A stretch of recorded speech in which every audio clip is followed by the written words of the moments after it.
Hey guys, how's it going today? I hope everyone's having another great day with this super big heat blast. Well, at least it is in our area anyway.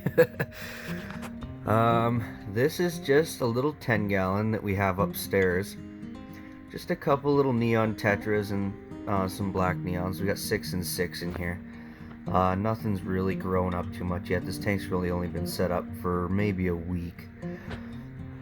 Yeah, just got a little bit of cholla wood in here to keep the pH down just a little bit. Most of these fish are from about 83 degree water with a pH of about 6-ish, so I obviously can't get the pH down that low because in my area it comes out of the tap water at about 7.5 to 7.7 kind of thing, so it's a little bit up there, but I can drop it a little bit over time with cholla wood, and because there's not many fish in here and I have the live plants, I won't have to do as many water changes, but I'll still keep up on them obviously. Yeah, just a couple corkscrew valve in here, a little jungle valve, crypt. Always got the moss balls. They help cycle tanks, so I have moss balls everywhere. So when I start a new tank, I just throw 5 or 6 of them in there to give her a little bit of a boost because they hold on to a lot of bacteria. And you might be wondering why this rock is looking so stupid over here, and it's kind of bent down to the ground. Inside of here, I'll turn the flash on here.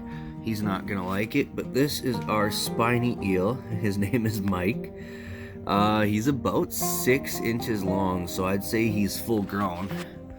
We've had him for 2 years now. He's kind of tank hopped, but we had him in our guppy community tank there that I showed you guys the other day.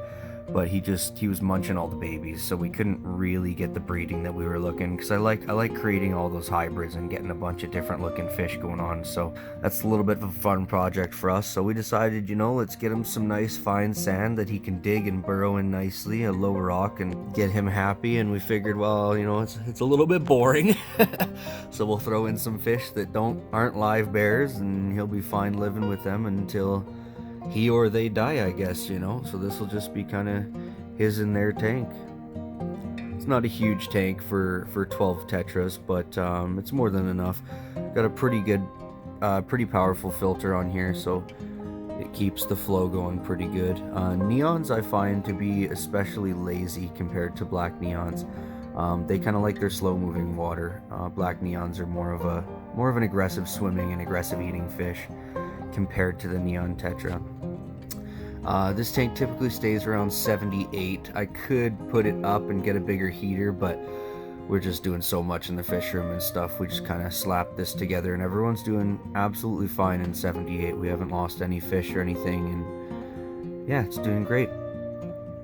I'll show you guys another tank today as well, just 2 little tanks, and we'll just squish them into the same video. So let's head on over to the 5-gallon planted again. So this is our little 5-gallon that is upstairs, pretty much away from all the other tanks, besides the other tank that'll be in this video. This one just this is a no heater tank. I actually just kind of wanted to try and see if Endlers and Mollies would do okay in an unheated tank.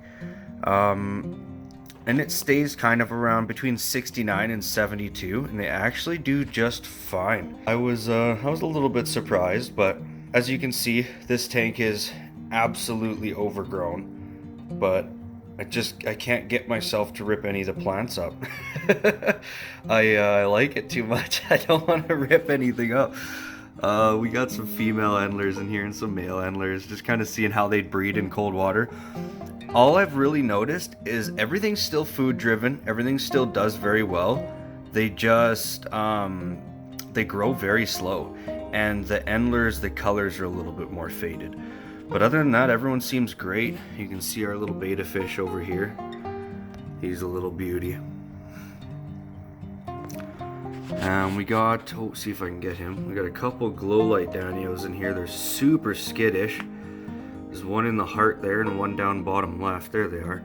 They're pretty skittish, but really pretty fish.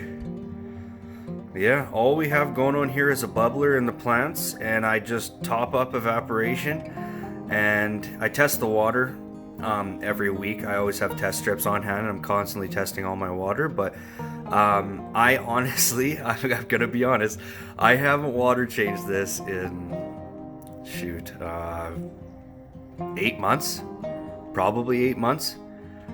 I just fill up evap and water continues to stay good because of all the plants. I really should do a water change, you know, give them a bunch of fresh water, but no one's died in here. No one's doing bad by any means. And yeah, this is just the cute little planted beta tank.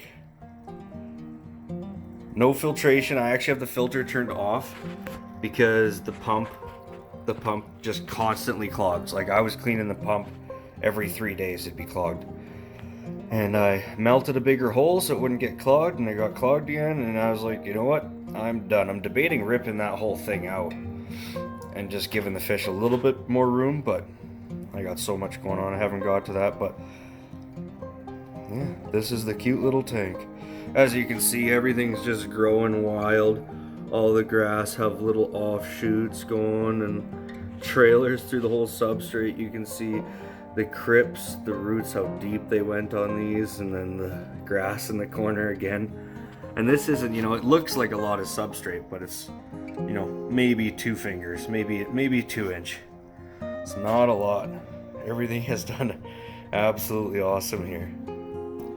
But yeah, I hope you guys liked today's video. Don't forget to like and subscribe, and have a wonderful day.